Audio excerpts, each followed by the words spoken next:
সূর্যের গৃহিণী। বিশ্বকর্মার নাম তোমরা সকলেই শুনিয়াছ। বিশ্বকর্মা দেবতাদের কারিগরদের দেবতা। এই দেবতার একটি মেয়ে ছিল, তার নাম সংজ্ঞা। কেহ কেহ তাহাকে উষা আর সুরেণু বলিয়াও ডাকিত। বাপের ঘরে সংজ্ঞা সুখেই ছিলেন, কিন্তু শেষে তাহার পিতা যখন সূর্যদেবের সহিত তাহার বিবাহ দিলেন, তখন হইতেই বেচারির দুঃখের দিন আরম্ভ হইল। সূর্যের যে কি ভয়ানক তেজ তাহা তোমরা সকলেই দেখিতেছ। দূরে থাকিয়াই এত তেজ, কাছে গেলে সে যে কীরকম হইবে তাহা তো আমরা ভাবিয়াও উঠিতে পারি না। এর ওপর আবার সেকালে নাকি সূর্যের তেজ এখনকার চেয়ে ঢের বেশি ছিল। তখন সূর্যের দেহ এমন সুন্দর গোল ছিল না, কদম ফুলের কেশরের মতো।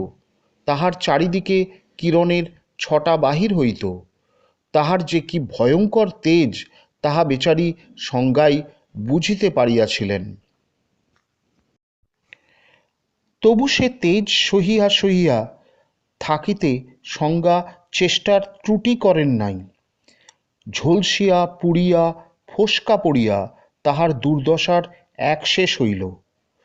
তবু তিনি অনেক দিন ধরিয়া সূর্যের সেবা করিলেন। ক্রমে মনু, যম আর যমুনা বলিয়া তাহার তিনটি খোকাখুকি হইল। খোকাখুকিরা দূরে দূরে খেলা করিয়া বেড়ায়, তাহাদের কোনো কষ্ট নাই। যত কষ্ট সংজ্ঞার, কেননা তাহাকে সূর্যের কাছে থাকিয়া তাহার সেবা করিতে হয়। এতদিন সে কষ্ট সহিয়া সহিয়া তাহার শরীর মাটি হইয়া গেল, আর সহিতে পারেন না। তখন সংজ্ঞা অনেক ভাবিয়া এক বুদ্ধি বাহির করিলেন। বিশ্বকর্মার মেয়ে, কাজেই অনেক রকম কারিকুরি তাহার জানা ছিল, আর সেই কারিকুরিতে এখন তাহার বড়ই কাজ হইল।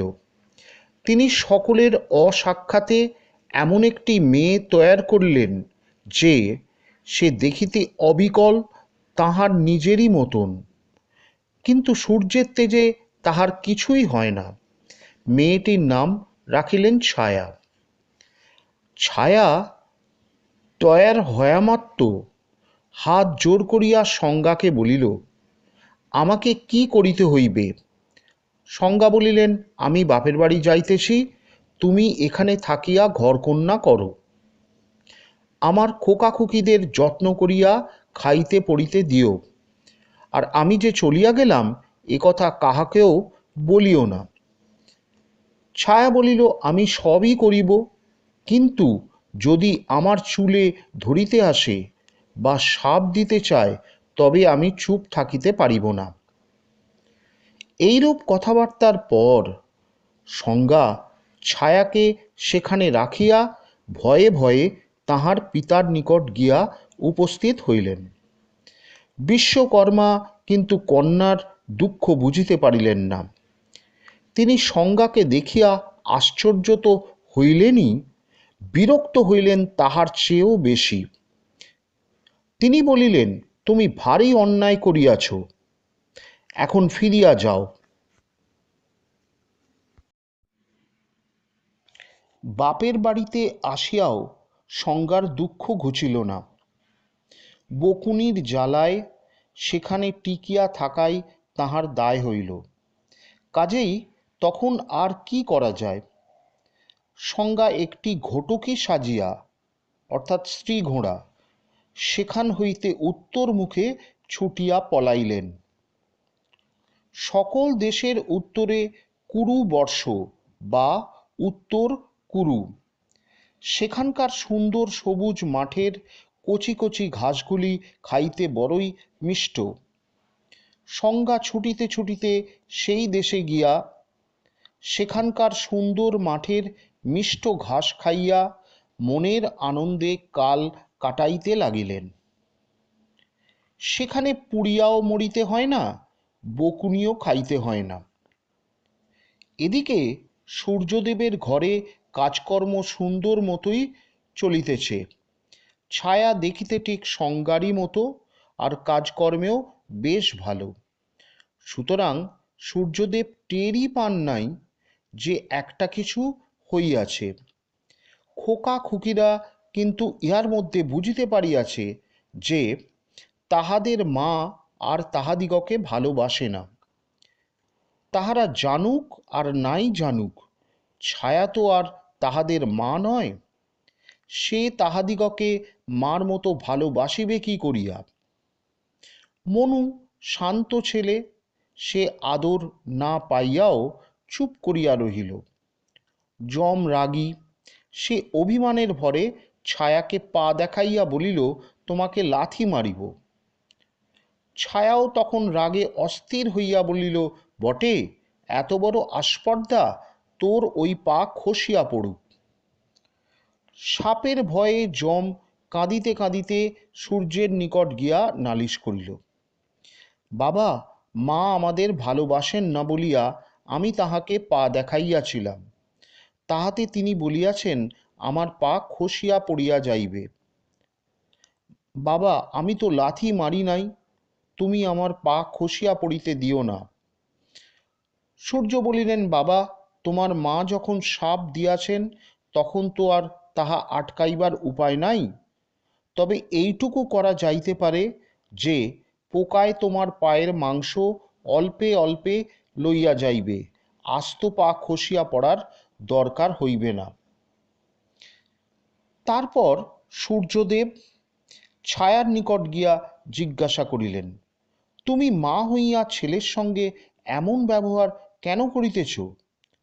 ছায়া প্রথমে চুপ করিয়া রহিল, কিন্তু তারপরই যখন সূর্য বিষম রাগের ভরে তাহার চুল ধরিয়া শাপ দিবার আয়োজন করিলেন, তখন আর সে না বলিয়া যায় কোথায়।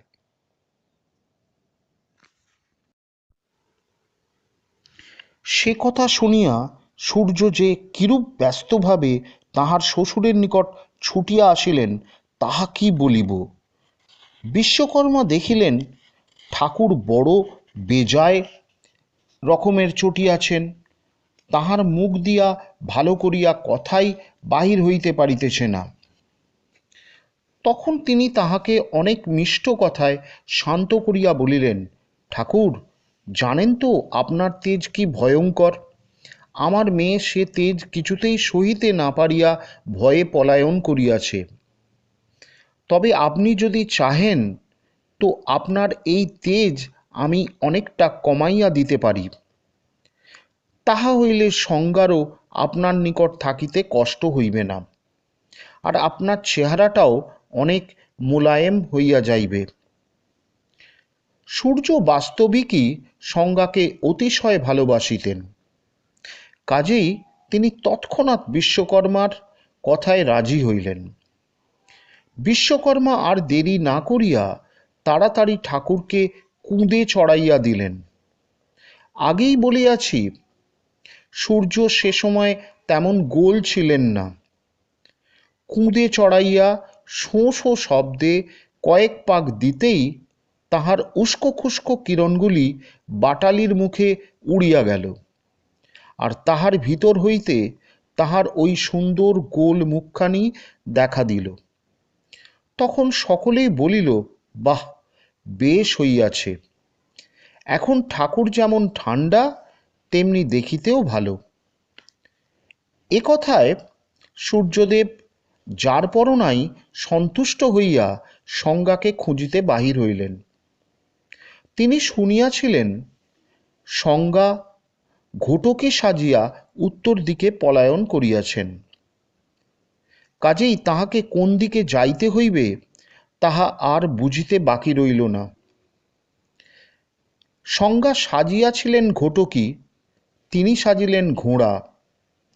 তারপর সেই যে সেখান হইতে তিনি চিহি হিহি শব্দে ছুট দিলেন, আর একেবারে সংজ্ঞার সম্মুখে উপস্থিত না হইয়া থামিলেন না।